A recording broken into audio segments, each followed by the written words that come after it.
The horror niche has become one of the biggest categories on YouTube right now, and you've probably come across channels pulling in millions of views with nothing more than simple animated horror shorts. Now, you might be thinking the only way to create videos like these is by using paid AI tools like Corpy AI or the popular Higgs field. After all, that's what the big creators are using. And honestly, that's a fair assumption. Don't get me wrong. Premium AI tools are fantastic. If you're uploading consistently, they're absolutely worth the investment because they save time, produce better results, and give you far more control over your videos. But if you're just starting out, or you simply want to test this niche before spending any money, there's no reason to pay for expensive tools just yet. Free AI tools can take you much further than most people think, and with this niche growing as quickly as it is, there's never been a better time to give it a try. That actually brings me to why I'm making this video. A while ago, I uploaded a tutorial covering this exact method, and it ended up reaching far more people than I ever expected. Even today, I'm still getting messages asking which free tools are working now, whether the old method still holds up, and what has changed since then. So, instead of answering those questions one by one, I decided to create a completely updated version that reflects what's working today. Everything you'll see in this tutorial uses free AI tools, so you can follow along from start to finish without paying for a single subscription. With that out of the way, let's get started. First things first, every master prompt used in this video will be linked in the description below. To get started, head over to Claude AI. Once you're there, make sure the model is set to Sonnet 5, the effort level is set to max, and thinking mode is enabled. These settings allow Claude to perform at its best when handling more complex tasks like story generation. Now it's time to come up with a title for our video. For that, we'll be using the master prompt. This prompt contains everything that is needed to begin creating videos in this niche. Simply paste it into Claude and send it. After a few seconds of analysis, Claude will generate 10 high-potential video ideas tailored specifically to this niche.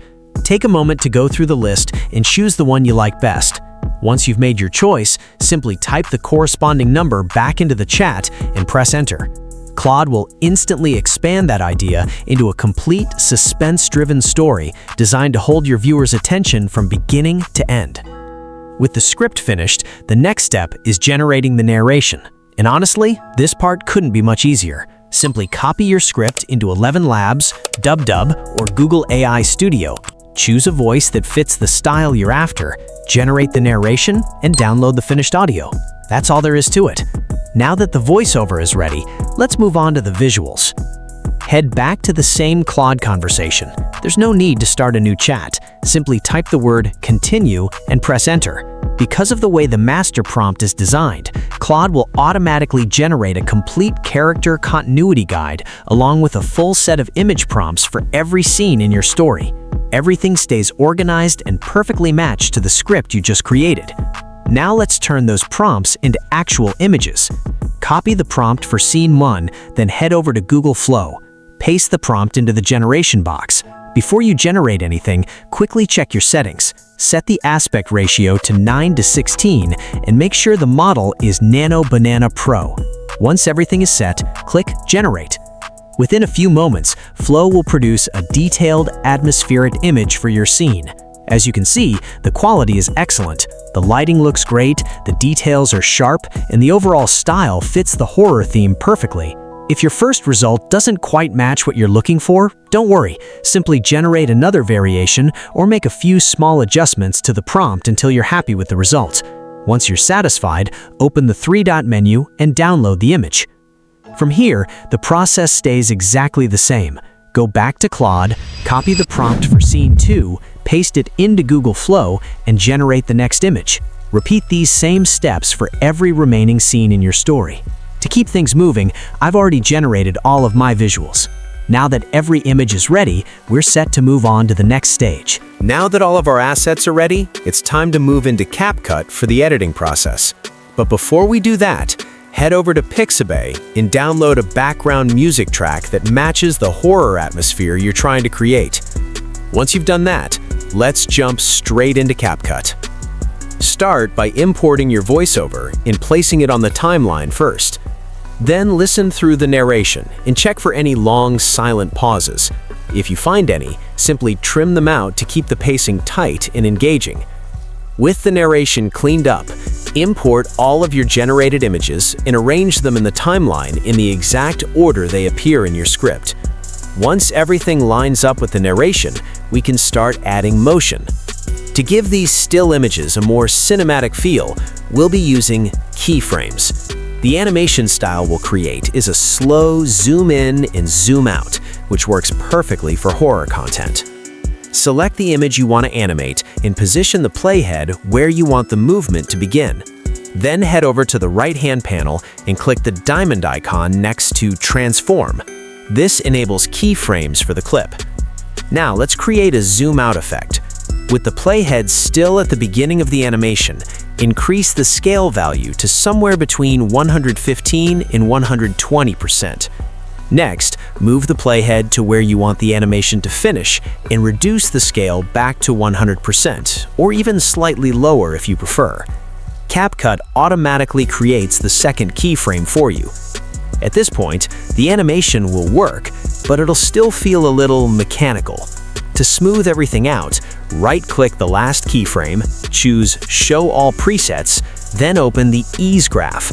This creates a much smoother, more natural camera movement that feels far more cinematic. For the next image, we'll do the opposite. This time, we're creating a zoom-in effect. Place the playhead where you want the animation to begin and create your first scale keyframe. Then move to the end of the clip and increase the scale value. Finally, apply the ease graph once again to smooth out the movement. Repeat this same process for the rest of your images. Now, let's add a little extra tension. Head over to the Effects panel on the left-hand side and search for the Shake effect. Drag it over your entire visual track, then reduce the intensity to around 2. This adds a subtle handheld feeling that works especially well with horror videos without becoming distracting.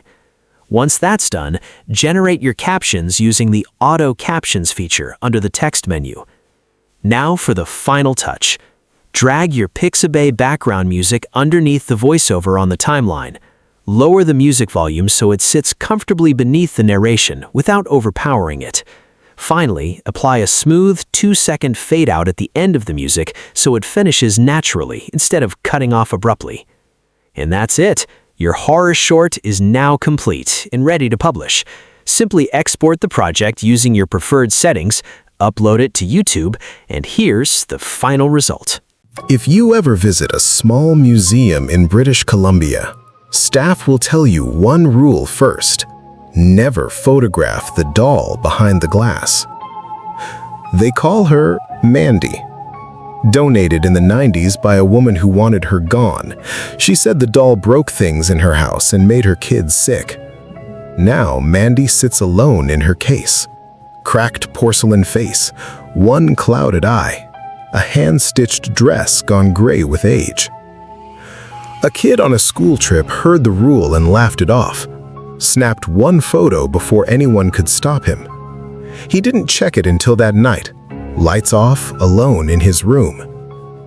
Mandy's face was exactly where it should be, but behind her, faint in the glass, a second face.